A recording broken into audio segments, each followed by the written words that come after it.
Alrighty, 2nd of August, 2025, and new room. And we're up to Scrutinies 3, getting page 339 in the 2009 publication, starting with a footnote December 2, 1915. Several weeks later, three shades approached me. I noticed from their chilly breath that they were dead. The first figure was that of a woman. She drew near and made a soft whirring sound, the whirring of the wings of the sun beetle. Then I recognized her. When she was still alive, she recovered the mysteries of the Egyptians for me, the red sun disk and the song of the golden wings. She remained shadowy, and I could hardly understand her words. She said, "It was night when I died. You still live in the day. There are still days, years ahead of you. What will you begin? Let me have the word. Oh, that you cannot hear. How difficult. Give me the word." I answered, dismayed, "I do not know the word that you seek." But she cried, "The symbol, the mediator. We need the symbol. We hunger for it. Make light for us." "Where from? How can I? I do not know the symbol that you demand." But she insisted, "You can do it. Reach for it." And precisely at this moment, the sign was placed in my hand, and I looked at it, filled with boundless astonishment. Then she spoke loudly and joyfully to me.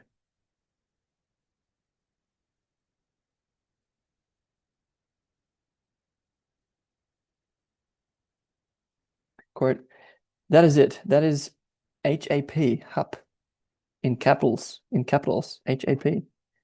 The symbol that we desired, that we needed, is terribly simple, initially stupid, naturally godlike. The gods are the pole. This is precisely the pole we needed. Why do you need HAP?" I replied. Black Book has um, of this divine pole. And I'll read the other footnote, which said that instead of this paragraph, Black Book 5 has a phallus, question mark. There's no mention of HAP in Black Book 5. The following references may be connected to this. In The Egyptian Heaven and Hell, Wallace Budge notes that the phallus of his Pepi, P-E-P-I, is HAP. He notes that HAP is a son of Horus. Jung placed a mark by the margin. He also noted that in the Book of the Dead, these four children of Horus play very prominent parts, and the deceased endeavored to gain their help and protection at all costs, both by offerings and prayers. The four children of Horus shared the protection of the deceased among them, and as far back as the fifth dynasty, we find that they presided over his life in the underworld. Okay. Still really no clear about what HAP means, supposedly connected with the son of Horus. Okay. Why do you need HAP? I replied. He is in the light. The other God is in the night. Oh, I answered. What's that, beloved? The God of the spirit is in the night? Is that the sun, S-O-N? Is that the sun? The son of the frogs? Woe betide us if he is the God of our day. But the dead one spoke full of triumph. Quote, "He is the flesh spirit, the blood spirit. He is the extract of all bodily juices, the spirit of the sperm and the entrails, of the genitals, of the head, of the feet, of the hands, of the joints, of the bones, of the eyes and ears, of the nerves and the brain. He is the spirit of the sputum and of excretion." "Are you of the devil?" I exclaimed, full of horror. "Where does my flashing godly light remain?" But she said, "Your body remains with you, my beloved, your living body. The enlightening thought comes from the body." "What thought are you talking about? I recognize no such thought," I said. "It crawls around like a worm, like a serpent, soon there, soon here, a blind newt of hell. Then I must be buried alive. Oh horror, oh rottenness. Must I attach myself completely, like a leech?" "Yes, drink blood," she said. "Suck it up, get your fill from the carcass. There is juice inside, certainly disgusting, but nourishing. You should not understand, but suck." "Damned horror. No, three times no," I cried in outrage. But she said, "It should not irritate you. We need this meal, the life juices of men, since we want to share in your life. Thus we can draw closer to you. We want to give you tidings of what you need to know." "That is horribly absurd. What are you talking about?" But she looked at me as she had done on the day I had last seen her among the living, on which she showed me, unaware of its meaning, something of the mystery of what the Egyptians had left behind. And she said to me, "Do it for me, for us. Do you recall my legacy, the red sun disk, the golden wings, and the wreath of life and duration? Immortality, of this there are things to know. The way that leads to this knowledge is hell." From this, I sank into gloomy brooding, since I suspected the heaviness and incomprehension and the immeasurable solitude of this way. And after a long struggle with all the weakness and cowardice in me, I decided to take upon myself the solitude of the holy error and the eternally valid truth. And in the third night, I called to my dead beloved and asked her, teach me the knowledge of the worms and the crawling creatures, open to me the darkness of the spirits. She whispered, give blood so that I may drink and gain speech. Were you lying when you said that you would leave the power to the sun? S-O-N. No, I was not lying, but I said something that I did not understand. You are fortunate, she said, if you can say what you do not understand. So listen. HAP is not the foundation, but the summit of the church that still lies sunken. We need this church since we can live in it with you and take part in your life. You have excluded us to your own detriment. And instead of HAP, Black Book 5 has instead the phallus. Anyway, Jung had a childhood dream of a ritual phallus in an underground temple. On page 4 above. Not sure if I talked about that in the introduction. Anyway, Jung says, tell me, is HAP for you the sign of the church in which you hope for community with the living? Speak, why do you hesitate? She moaned and whispered in a weak voice, give blood, I need blood. So take blood from my heart, I spoke. I thank you, she said. That is fullness of life. The air of the shadow world is thin, since we hover on the ocean of the air like birds above the sea. Many went beyond limits, fluttering on indeterminate paths of outer space, bumping at hazard into alien worlds. But we, who are still near and incomplete, would like to immerse ourselves in the air of the sea and return to Earth, to the living. Do you not have an animal form into which I can enter? What? I exclaimed, horrified. You would like to be my dog? If possible, yes, she replied. I would even like to be your dog.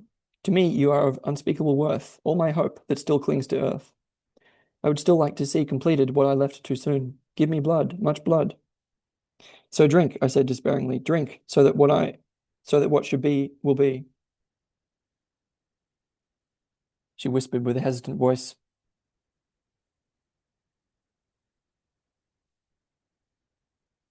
Brimo, who I'll talk about here. Brimo is a goddess of death.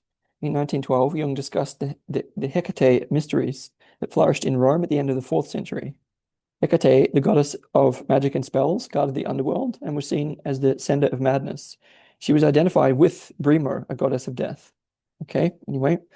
So she whispered with a hesitant voice, Brimo, I guess that's what you call her, the old one, which is how it begins. The one who bore the sun, the powerful HAP, who grew out of her shame and strove after the wife of heaven, who arches over earth.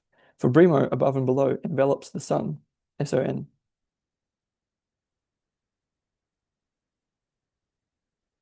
In Transformation Symbols of the Libido, 1912, Jung referred to Nut, the Egyptian sky goddess, who arched over the earth, daily giving birth to the sun god, S-U-N. Anyway, and so speaking of Brimo, who arches over the earth, for Brimo, above and below, envelops the sun. She bears and raises him. Born from below, he fertilizes the above, since the wife is his mother, and the mother is his wife. Accursed teaching. Is this still not enough of the horrifying mysterium? I cried, full of outrage and abhorrence. Quote, if heaven becomes pregnant and can no longer hold its fruit, it gives birth to a man who carries the burden of sin. That is the tree of life and of unduring duration. Give me your blood. Listen. This riddle is terrible. When Brimo, the heavenly, was pregnant, she gave birth to the dragon, first the afterbirth and then the son, HAP, and the one who carried HAP. HAP is the rebellion of the below, but the bird comes from the above and places itself on the head of HAP. That is peace. You are a vessel. Speak, heaven, pour out your rain. You are a shell. Empty shells do not spill, they catch. May it stream in from all the winds. Let me tell you that another evening is approaching. A day, 2 days, many days have come to an end. The light of the day goes down and illumines the shadow, itself a shadow of the sun. Life becomes a shadow, and the shadow enlivens itself, the shadow that is greater than you. Do you think that your shadow is your sun? He is small at midday and fills the sky at midnight. But I was exhausted and desperate and could hear no more. And so I said to the dead one, so you introduced the terrible sun who lived beneath me. That's S-O-N. So you introduced the terrible sun who lived beneath me under the trees on the water. Is he the spirit that the heavens pour out? Or is he the soulless worm that the earth bore? Oh, heaven, oh, most sinister womb. Do you want to suck the life out of me for the sake of the shadow? Should humanity thus completely go to waste for divinity? Should I live with shadows instead of with the living? Should all the longing for the living belong to you, the dead? Did you not have your time to live? Did you not use it? Should a living person give his life for your sake? You who did not live the eternal?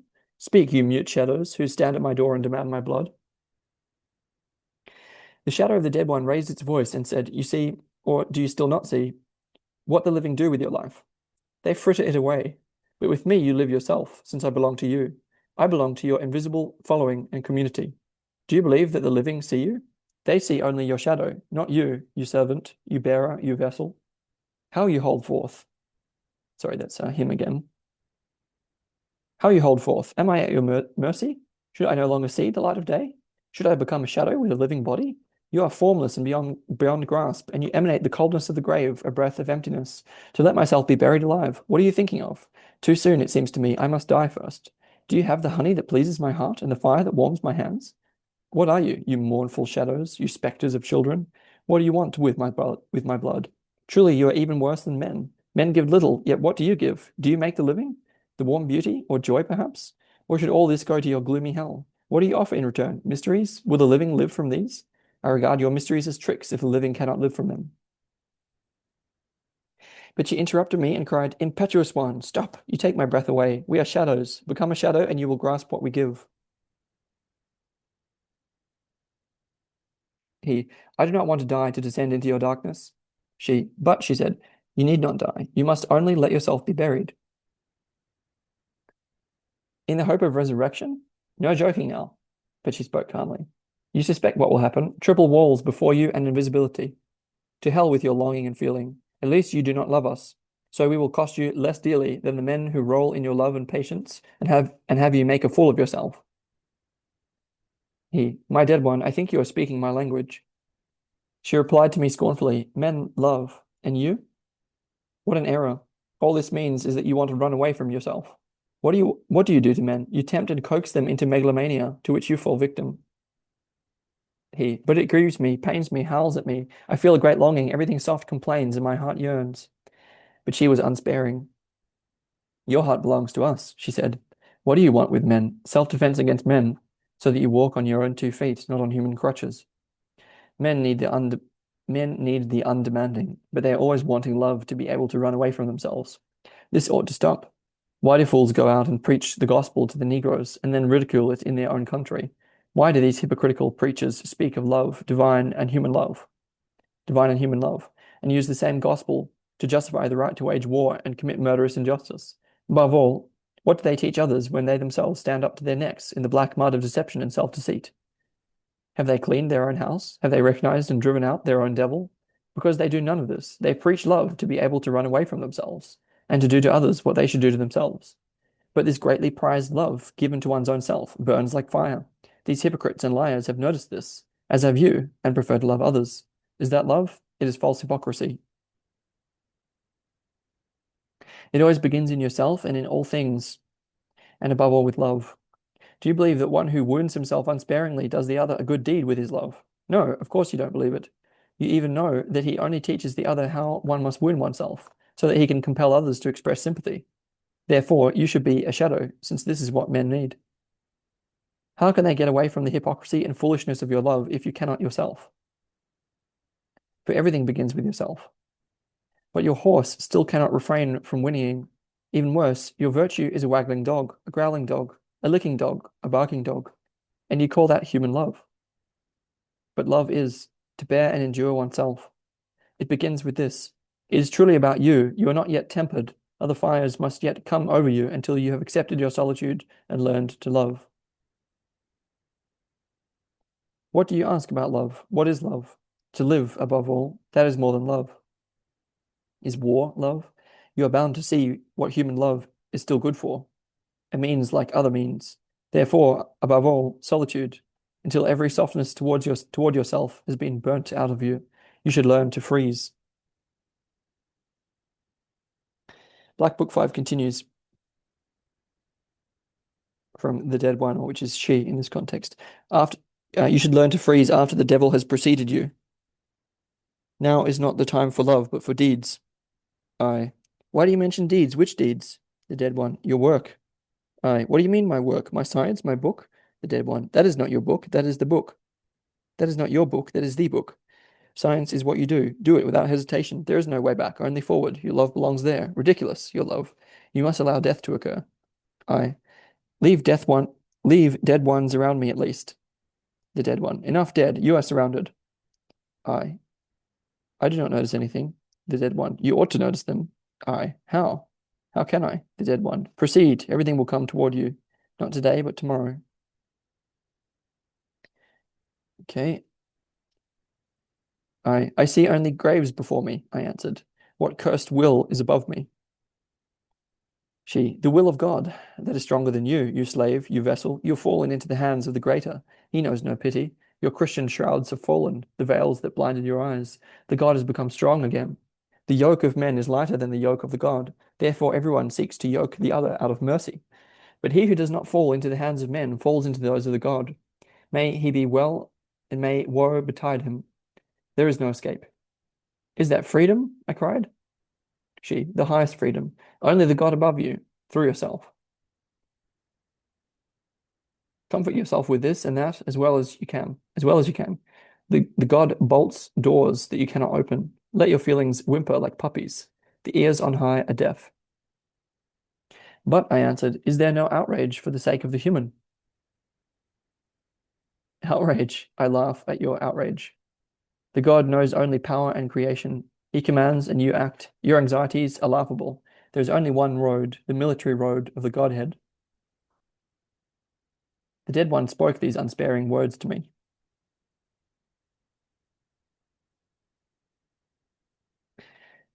As I did not want to obey anyone, I had to obey this voice. And she spoke unsparing words about the power of the God. I had to accept these words.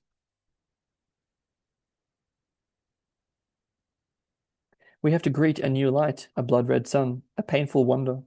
No one forces me to. Only the foreign will in me. Only the foreign will in me commands, and I cannot escape, since I find no grounds to do so. The sun, appearing to me, swam in a sea of blood and wailing. Therefore I said to the dead one, should it be the sacrifice of joy? But the dead one replied, the sacrifice of all joy, provided that you do it yourself. Joy should neither be made nor sought. It should come, if it must come. I demand your service. You should not serve your personal devil. That leads to superfluous pain. True joy is simple. It comes and exists from itself, and is not to be sought here and there. At the risk of encountering black night, you must devote yourself to me and seek no joy.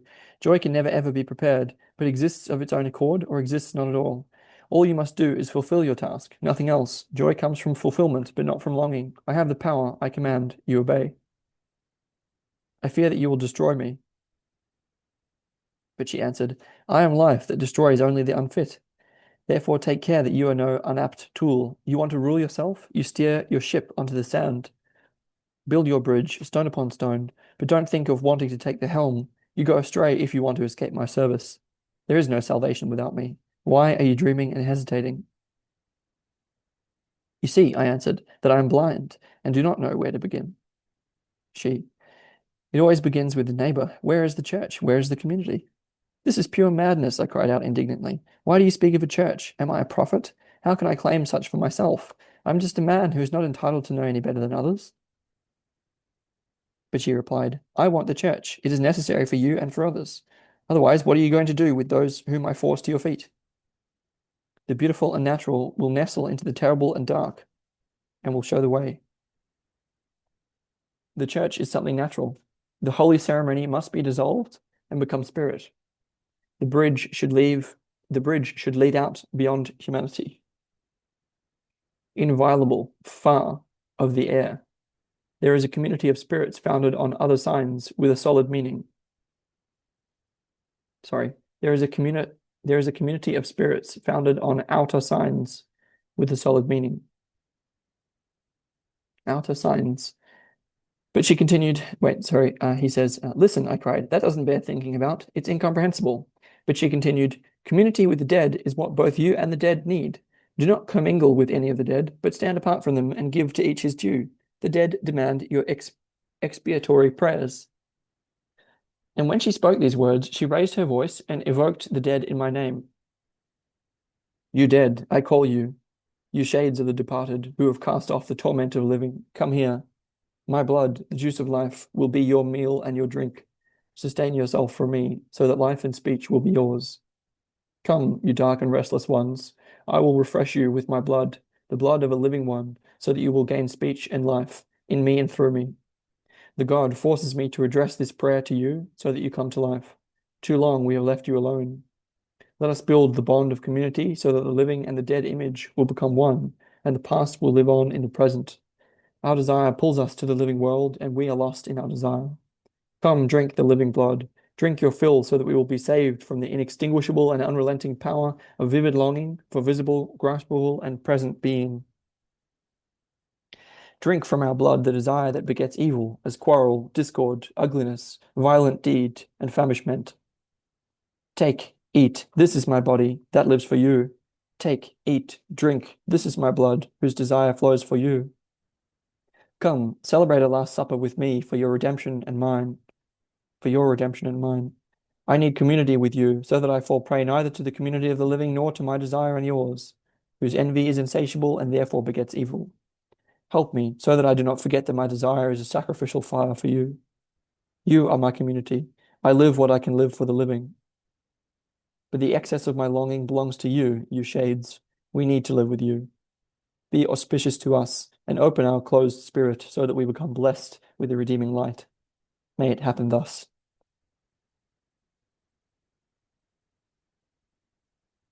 When the dead one had ended this prayer, she turned to me again and said, Great is the need of the dead, but the God needs no sacrificial prayer. He has neither good will nor ill will. He is kind and fearful, though not actually so, but only seems to you thus. But the dead hear your prayers, since they are still of human nature, and not free of good will and ill will. Do you not understand? The history of humanity is older and wiser than you. Was there a time when there were no dead? Vain deception. Only recently have men begun to forget the dead, and to think that they have now begun the real life. Sending them into a frenzy. And now the fifth section, going, when the dead one had uttered all these words, she disappeared. I sank into gloominess and dull confusion. When I looked up again, I saw my soul in the upper realms, hovering irradiated by the distant brilliance that streamed from the Godhead. And I called out, You know what has taken place. You see that it surpasses the power and understanding of a man, but I accept it for your sake and mine, to be crucified on the tree of life. Oh, bitterness, oh, painful silence. If it weren't you, my soul, who touched the fiery heaven and the eternal fullness, how could I? I cast myself before human animals. Oh, most unmanly torment. I must let my virtues, my best ability be torn apart, because they are still thorns in the side of the human animal. Not death for the sake of the best, but befouling and rending of the most beautiful for the sake of life. Alas, is there nowhere a salutary deception to protect me from having the last supper with my carcass? The dead want to live from me. Why did you see me as the one to drink the cess of humanity that poured out of Christendom? Haven't you had enough of beholding the fiery fullness, my soul? Do you still want to fly entire into the glaring white light of the Godhead? Into what shades of horror are you plunging me? Is the devil's pool so deep that its mud sullies even your glowing robe?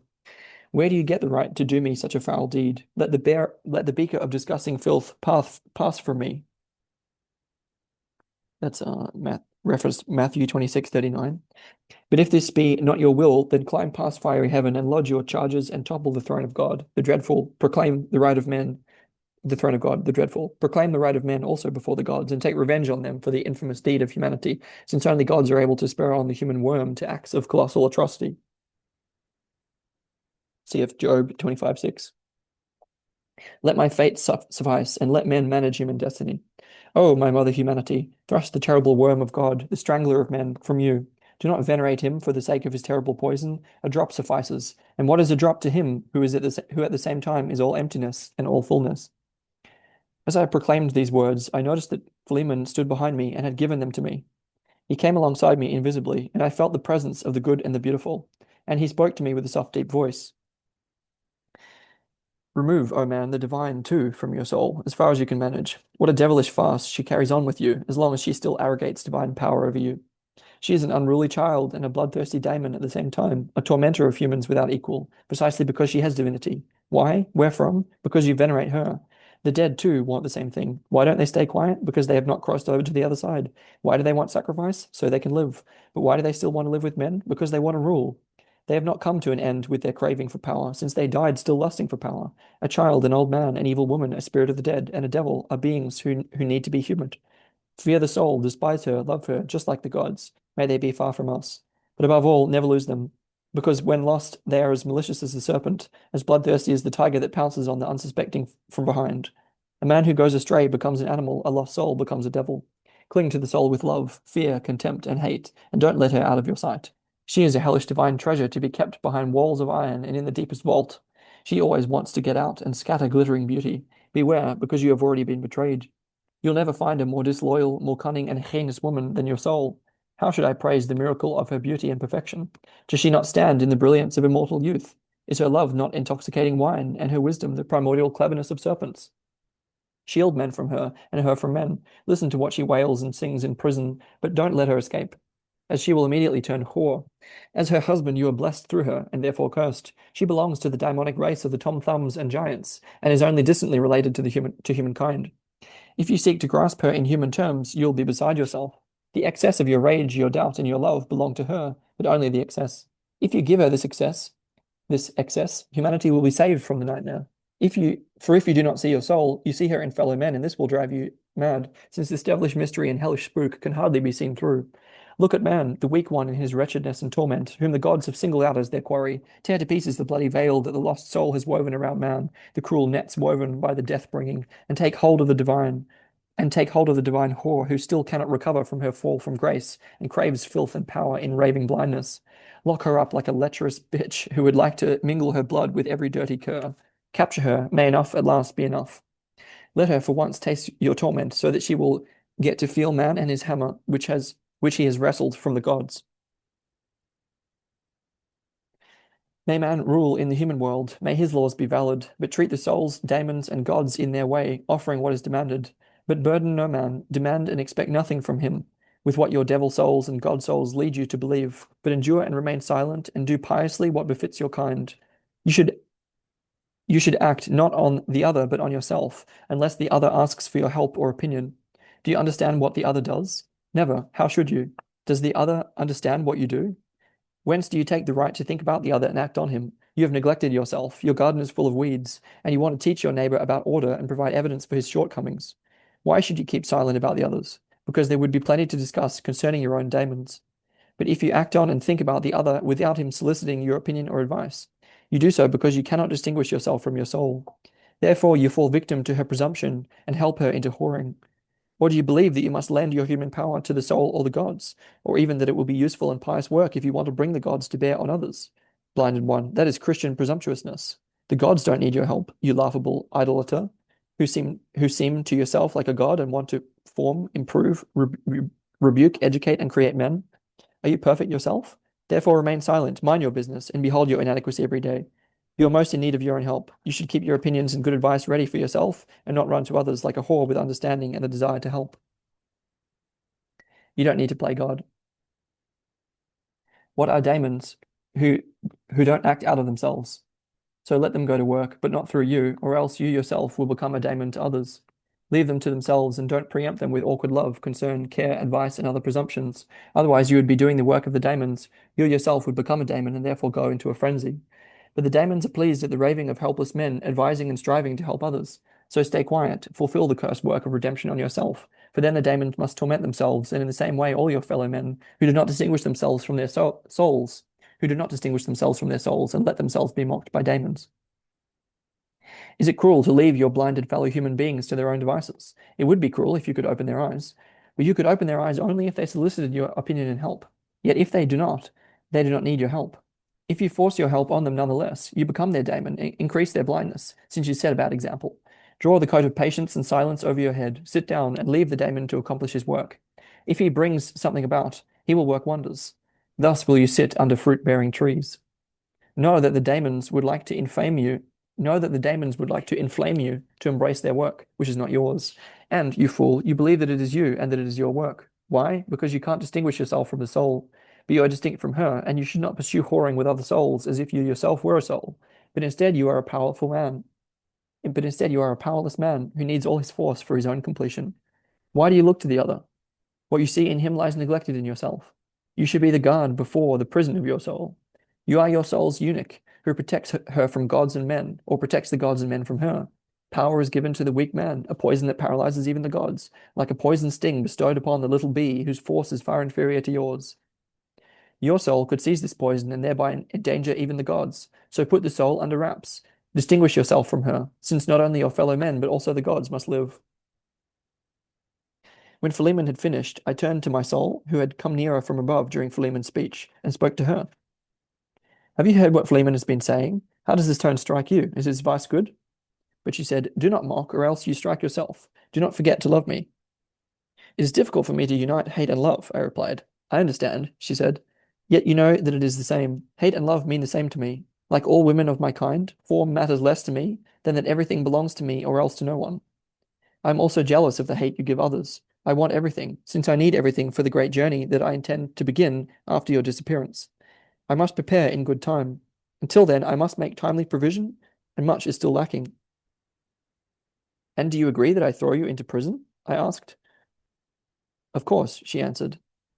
There I have peace and can collect myself. Your human world makes me drunk. So much human blood. I could get intoxicated on it to the point of madness. Doors of iron, walls of stone, cold darkness, and the rations of penance. That is the bliss of redemption. You do not suspect my torment when the bloody intoxication seizes me, hurls me again and again into living matter, from a dark, fearful, creative urge that formerly brought me close to the lifeless and ignited the terrible lust for procreation in me. Remove me from conceiving matter, the rutting feminine of yawning emptiness. Force me into confinement where I can find resistance in my own law, where I can think about the journey, the rising sun the dead one spoke of, and the buzzing, melodious golden wings. Be thankful.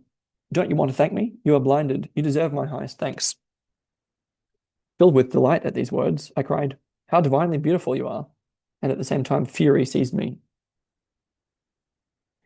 And he says, Oh, bitterness, you have dragged me through sheer and utter hell. You have tormented me nearly to death, and I long for your thanks. Yes, I am moved that you thank me. The hound's nature lies in my blood. Therefore I am bitter for my sake, since how does it move you? You are divine and devilishly great, wherever and howsoever you are. As yet I am only your eunuch doorkeeper, no less imprisoned than you. Speak, you concubine of heaven, you divine monster. Have I not fished you from the swamp?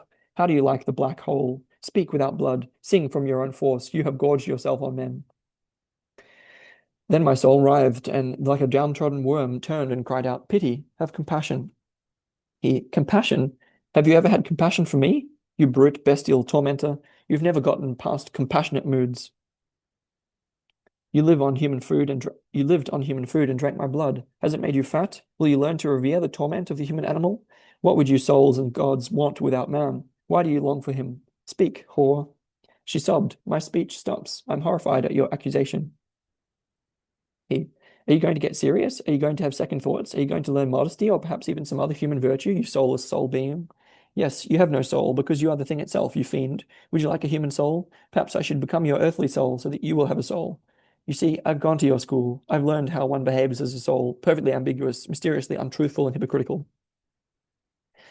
While I spoke to my soul in this way, Philemon stood silently a little distance off, but now he stepped forward, laid his hand on my shoulder, and spoke in my name. You are blessed, virgin soul, praise be your name.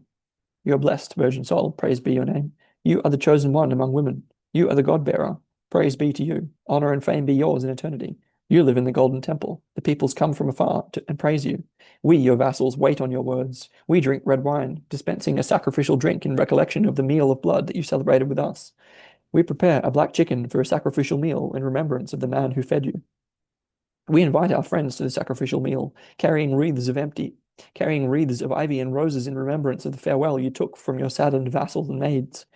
Let this day be a festival celebrating life and joy in life.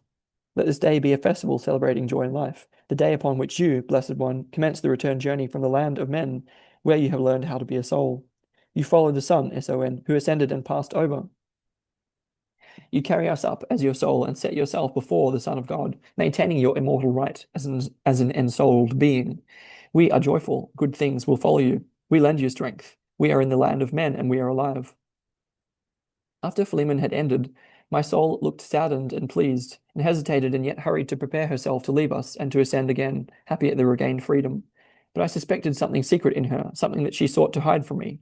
Therefore, I did not let her make off, but spoke to her.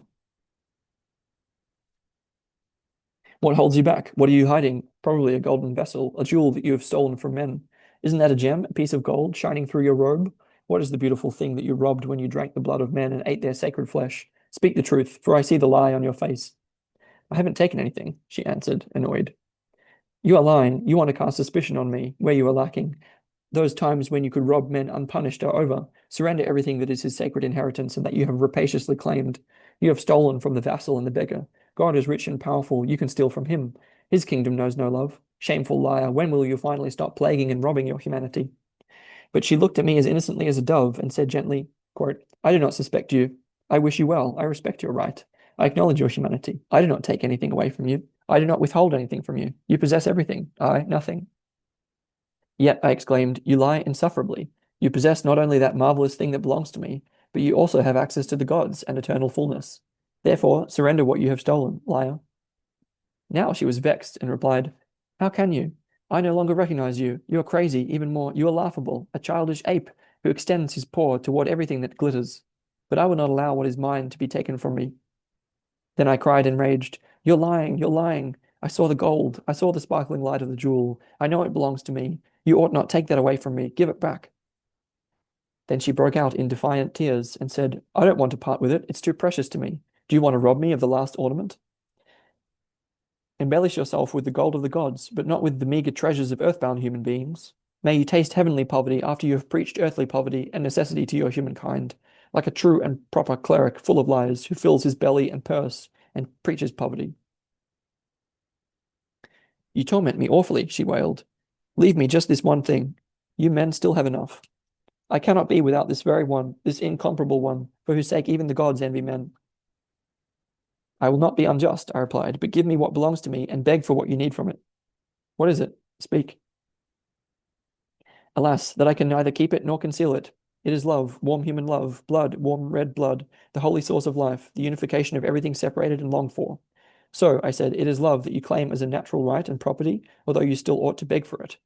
You get drunk on the blood of man and let him starve. Love belongs to me. I want to love, not you through me. You'll crawl and beg for it like a dog. You'll raise your hands and fawn like hungry hounds. I possess the key. I will be a more just administrator than you godless gods. You will gather around the source of blood, the sweet miracle, and you will come bearing gifts so that you may receive what you need. I protect the holy source so that no god can seize it for himself. The gods know no measure and no mercy. They get drunk on the most precious of draughts. Ambrosia and nectar are the flesh and blood of men, truly a noble meal.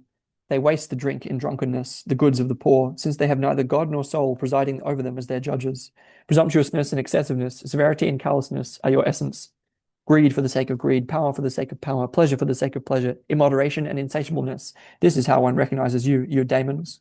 Yes, you have yet to learn, you devils and gods, you daemons and souls, to crawl in the dust for the sake of love, so that from someone to, yes, you have, excuse me. Yes, you have yet to learn, you devils and gods, you daemons and souls, to crawl in the dust for the sake of love, so that from someone, somewhere, you snatch a drop of the living sweetness. Learn humility and pride from men for the sake of love. You gods, your firstborn son is man. He bore a terribly beautiful, ugly son of God, who is renewal to you all. But this mystery, too, fulfills you. You bore a son of men, who is my renewal, no less splendid, terrible, and his rule also will serve you. Then Philemon approached me, raised his hand, and spoke. Both God and man are disappointed victims of deception, blessedly blessed, powerlessly powerful. The eternally rich universe unfolds again in the earthly heaven and in the heaven of the gods, in the underworlds and in the worlds above. Separation once more comes to the agonizingly united and yoked. Endless multiplicity takes the place of what has been forced together, since only diversity is wealth, blood, and harvest. A night and a day passed, and when night came forward and I looked around, I saw that my soul hesitated and waited. So I addressed her. What, you're still here? Didn't you find the way, or didn't you find the words which belong to me? How do you honor humankind, your earthly soul? Recall what I bore and suffered for you, how I wasted myself, how I lay before you and writhed, how I gave my blood to you. I have an obligation to lay on you. Learn to honor humankind. For I saw the land that is promised to man, the land where milk and honey flows. Quote, I saw the land of the promised love. I saw the splendor of the sun, sun, on that land. I saw the green forests, the golden vineyards, and the villages of man. I saw the towering mountains with hanging fields of eternal snow. I saw the fruitfulness and fortune of the earth. None but I saw the fortune of man. You, my soul, force mortal men to labor and suffer for your salvation. I demand that you do this for the earthly fortune of humankind. Pay heed. I speak in both my name and in the name of mankind, since our power and glory are yours. Thine is the kingdom and our promised land. So bring it about, employing your abundance. I will remain silent. Yes, I will leave you be. It depends on you. You can bring about what man is denied to create. I stand waiting. Torment yourself so that you come to find it. Where is your own salvation? If you fail in your duty to bring about that of man, pay heed. You will be working for me, and I will remain silent. Now then, she said, I want to set to work, but you must build the furnace. Throw the old, the broken, the worn out, the unused, and the ruined into the melting pot, so that it will be renewed for fresh use. It is the custom of the ancients, the tradition of the ancestors, observed since days of old. It is to be adapted for new use. It is practice and incubation in a smelter, a taking back into the interior, in the hot accumulation where rust and brokenness are taken away through the heat of the fire. It is a holy ceremony. Help me so that my work may succeed. Touch the earth, press your hand into matter, shape it with care. The power of matter is great. Did HAP not come from matter? Is matter not the filling of emptiness? By forming matter, I shape your salvation. If you do not doubt the power of HAP, how can you doubt the power of its mother, matter? Matter is stronger than HAP, since HAP is the son of the earth. The hardest matter is the best. You should form the most durable matter. This strengthens thought. Okay, so I'm going to call that Scrutinies 3, up to page 345 in the final volume of the Red Book. And what else to say? Let's keep going.